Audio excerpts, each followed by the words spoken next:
अस्सलाम वालेकुम दोस्तों, इस वीडियो में हम आपको बताएंगे सऊदी की लेटेस्ट इंपॉर्टेंट अपडेट। ये वीडियो उनके लिए बहुत ही इंपॉर्टेंट जो लोग अभी सऊदी अरबिया में रहते हैं, क्योंकि सऊदी में घरेलू कारगर को लेकर सऊदी के रेजिडेंसी कानून की तरफ से एक नई अपडेट दी गई है। इसके साथ अगर आप कंपनी में काम करते हो तो भी इस वीडियो को जरूर देखना, क्योंकि यह वीडियो आपके लिए बेहद इंपॉर्टेंट होने वाला है। इसके साथ और भी कई नई अपडेट और सारी अपडेट इस वीडियो में हम आपको बताएंगे।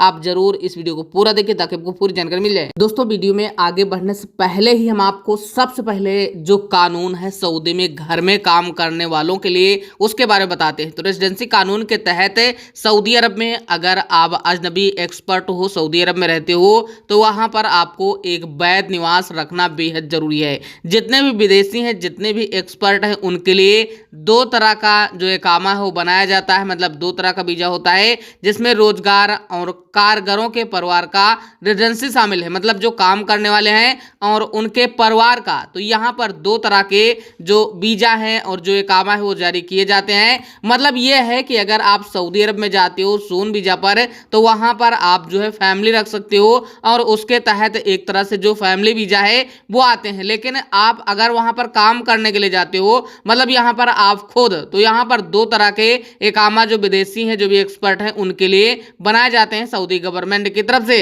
आगे कहा गया है कि पहली श्रेणी उन वाणिज्यिक कारगर के लिए है जिनके लिए जनशक्ति और समाज कल्याण मंत्रालय में वर्क परमिट प्राप्त किए जाते हैं। मतलब वर्क परमिट आपके जो भी हैं वो समाज कल्याण मंत्रालय में प्राप्त किए जाते हैं। दूसरी श्रेणी के लोग वैसे हैं जो घरेलू कारगर के लिए हैं, जिनके लिए जनशक्ति मंत्रालय में संपर्क परमिट किया जाता है। मतलब यहाँ पर जो जनशक्ति मंत्रालय है वहां से संपर्क किया जाता है और उसके आधार पर उनको वर्क परमिट दिया जाता है। आगे कहा गया है कि सऊदी में घरेलू कारगर को अरबी में अमला मजलिस कहा जाता है और अपने निवास परमिट जारी करने और नवीनीकृत करने की जिम्मेदारी जो है वो एक तरह से जो कपिल होता है उसको होती है। दोस्तों, सऊदी अरब में अगर आप घर में काम करते हो तो वहां पर जो आपका इकामा है वो आपका कपिल रिन्यूअल कर देता है। लेकिन अगर आप अपने फैमिली को, किसी को सऊदी अरब में रखते हो अपने साथ में, मतलब फैमिली जो वीजा है, फैमिली इकामा है, उसमें रखते हो, तो वहां पर क्या होता है कि आपको हर एक महीने में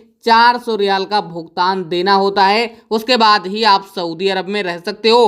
परिवार के सदस्य के आवास और उनके बाहर निकलने के लिए, मतलब दोबारा यहाँ पर प्रवेश और अन्य मामलों की जिम्मेदारी मुख्यालय की है और कर्मचारी के आवास और अन्य मामले की जो नवीनीकरण की जिम्मेदारी है वो एक तरह से डिजिटल खाते के माध्यम से भी किया जा सकता है। मतलब इसकी जिम्मेदारी जो प्रयोजक की होती है। दोस्तों, अभी तक जो हमने जानकारी दी वो सिर्फ घर में काम करने वालों के लिए है और इसके साथ जो फैमिली वीजा पर रहते हैं, अपना इकामा रिन्यूअल करते हैं, कोई भी काम करते हैं, उनके लिए है। लेकिन अब हम एक और नई जानकारी देते हैं, सऊदी के वजारत की तरफ से दी गई है। यहाँ पर कहा गया है कि जो भी मजदूर हैं उनकी ठहरने की जिम्मेदारी पूरी उनके प्रयोजक की होती है, मतलब उनकी कपिल की होती है। लेकिन यहाँ पर हम आपको बता दें कि जो उनका इकामा है उसमें अगर उनके पति का नाम नहीं होता है तो जो इकामा आपका बनता है तभी आपको बताना होता है, तब आप जो ये कार्य कर सकते हो। लेकिन दोबारा उसमें परिवर्तन नहीं किया जा सकता है। इसलिए आप जो है पहले ही जानकारी क्लियर कर लें। इकामा बनने से पहले आपको निवास कार्ड में केवल नाम, धर्म, जात, प्रयोजक का नाम, नागरिकता और व्यवसाय, साथ ही निवास संख्या और